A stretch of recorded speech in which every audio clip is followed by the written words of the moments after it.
भदोही का दिन कभी इतना जिंदा, इतना हड़कंप भरा और इतना असामान्य नहीं था।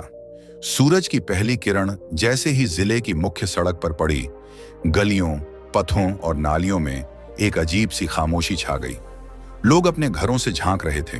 दुकानदार अपनी दुकानें खोलते खोलते रुक गए। सड़कें खाली थीं, लेकिन हर आंख में एक ही सवाल था, क्या आज सचमुच इतिहास लिखा जाएगा? कोई नहीं जानता था कि इतनी जल्दी, इतनी भारी ऊर्जा और इतनी तीव्रता वाला काफिला उनके शहर में पहुंचने वाला है। और फिर दूर से सायरन की आवाजें गूंजने लगीं, पहले एक, फिर दो और फिर लगातार, जैसे भदोही की फिजा में किसी ने चेतावनी भर दी हो। लोग खड़े हो गए, बच्चे अपने माता पिता के पीछे छिप गए, लेकिन उनकी आंखों में उत्सुकता और डर दोनों थे।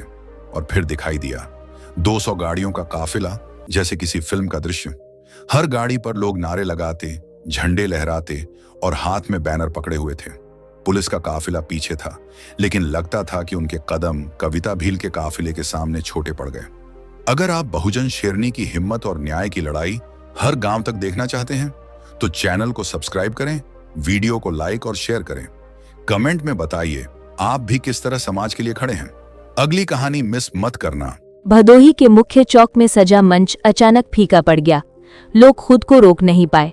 कई लोग रोने लगे, कई जोर जोर से नारे लगाने लगे, कविता दीदी जिंदाबाद, बाबा साहेब अमर रहे। डीएम ने अपने मोबाइल पर तुरंत कॉल किया। दरोगा हकलाते हुए बोला, क्या सच में कविता भील? संगठन के अध्यक्ष ने गंभीर स्वर में जवाब दिया, हाँ, पहली बार हमारे जिले में। अब हम किसी से नहीं डरते, दीदी आ रही हैं। डीएम के हाथ कांप गए। पूरे जिले में सुरक्षा और तैयारी तुरंत शुरू हुई। पुलिया जो सालों से अधूरी पड़ी थी, अचानक काम में लग गई। सड़कें साफ हुईं। बच्चों और आम लोगों की चोटों पर ध्यान नहीं दिया गया, लेकिन आज कविता भील के आने से हर चीज अचानक महत्वपूर्ण बन गई। और फिर काफिला भदोही में प्रवेश कर गया। पहली गाड़ी का दरवाजा खुला और बाहर उतरी नीली साड़ी में कविता भील। उनका एक झलक ऐसा था जैसे बिजली का झटका। लोगों ने फट पड़ा। महिलाएं और बच्चे दोनों रोने लगे। दीदी आप नहीं होती तो हम कीड़े मकोड़े की तरह मर जाते, किसी महिला की आवाज थी। आज आप हमारे लिए बाबा साहेब हैं, बच्चों ने नारे लगाए। डीएम ने हाथ जोड़कर कहा, जय भीम कविता जी, हमारी जिम्मेदारी आपकी सुरक्षा है। कविता मुस्कुराई और बोली, मैं मंच पर नहीं, अपने समाज के बीच रहना पसंद करती हूँ। मेरे लिए मंच से बढ़कर हमारी माताएं और बहनें हैं। एसपी ने कहा, आप सिर्फ दलित की नेता नहीं, पूरे समाज की नेता हैं। कविता की आंखों में आग और दृढ़ता थी। उन्होंने कहा, मैं नेता नहीं हूँ, मैं पूरे विश्व की बेटी हूँ। कहीं भी अत्याचार हो, मैं सबसे पहले वहां पहुंचूंगी। हमारे लिए सबकी सुरक्षा सरकार की जिम्मेदारी है। पब्लिक ने एक साथ दहाड़ी लगाई, कविता दीदी हम आपके साथ हैं। कविता ने माइक थामते हुए कहा, मैंने अपने जीवन में संघर्ष झेला है।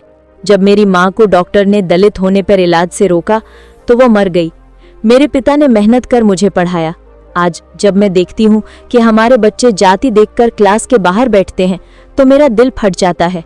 अगर आप अपने बच्चों को पढ़ाएंगे, वे कल हक के लिए लड़ेंगे। बिना पढ़े लड़ना मतलब हार है। पढ़ना होगा, शिक्षित होना होगा, तभी हम जी सकते हैं। तभी 3 लोग, एक बुजुर्ग, एक माँ और एक बच्चा आगे आए। दीदी हमारी जमीन दबंगों ने हड़प ली, पुलिस ने मदद नहीं की। मेरी बेटी अस्पताल में भर्ती थी, जाति देखकर उसे भगा दिया, इलाज नहीं हुआ। दीदी हमारे दोस्त इस बिगड़ी पुलिया के नीचे दब गए, आपने आई तो पुलिया बन गई। डीएम, कविता ने तुरंत डीएम को बुलाया। आपके पास आधा घंटा है, तीनों परिवार को न्याय दें, नहीं दिया तो हमारा काफिला मुख्यमंत्री का घेराव करेगा। डीएम और एसपी के रोंगटे खड़े हो गए। तभी एक ब्राह्मण लड़की आगे आई। वो कविता के पैरों पर गिर पड़ी। कविता ने उसे उठाया। शांत हो जाओ, बताओ कौन हो तुम और क्यों रो रही हो?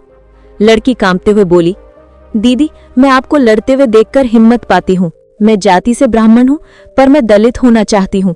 असली हिम्मत हमारे दलित भाइयों में है। मैं बाबा साहेब के विचार फैलाना चाहती हूँ। कविता ने उसे प्यार से गले लगाया। बहन पढ़ो, समाज को जगाओ, पर माता पिता को आहत मत करना। अपने इलाके में पाठशाला खोलो जहाँ सभी बच्चे समान शिक्षा प्राप्त करें। भेदभाव नहीं चाहिए, सभी समान हैं, ये बाबा साहेब भी कहते थे। सभी लोग भावुक हो गए। कुछ रोने लगे, कुछ ने हाथ जोड़कर कहा, कविता दीदी आपकी आवाज सुनकर हर कोई अपना रास्ता बदल देता है। हम आपके साथ हैं। डीएम तीनों रिपोर्ट लेकर आया। कविता ने फटकार लगाई, इंतजार क्यों? कब दलित का घर उजड़ेगा? सिस्टम बदलो, 2 दिन में न्याय मिलना चाहिए, वरना मैं फिर आऊंगी। कविता ने बच्चों से मिलने की इच्छा जताई। प्रिंसिपल कार्यालय का दरवाजा खुद खोला। बच्चों ने बाहर आकर उनका स्वागत किया। कविता ने उन्हें देखा और दुखी मन से बोली, बच्चों, मेहनत करो, बड़ा आदमी बनो और अपने जैसे 10 बच्चों को तैयार करो। टीचर ने कहा, दीदी, हम धन्य हैं कि आप हमारे विद्यालय में आई।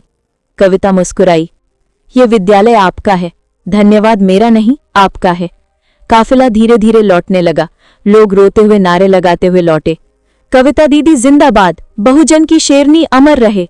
भदोही में आज सचमुच इतिहास लिखा गया। डर और अत्याचार की परतों के बीच एक महिला ने दिखाया कि हिम्मत और न्याय के लिए लड़ना कोई जाति, उम्र या पद नहीं देखता। लेकिन ये सिर्फ शुरुआत थी। जो आग आज भदोही में भड़की वो पूरे समाज में फैलने वाली थी, और बहुजन शेरनी कविता भील कभी पीछे नहीं हटेगी। अगले एपिसोड में दिखाया जाएगा कि काफिले के कुछ लोग खतरे में हैं और कैसे कविता भील फिर से प्रशासन और दबंगों के खिलाफ लड़ाई शुरू करती हैं। तो दोस्तों, वीडियो कैसी लगी कमेंट करके जरूर बताएं। वीडियो को लाइक करें, शेयर करें, चैनल को सब्सक्राइब जरूर करें। धन्यवाद।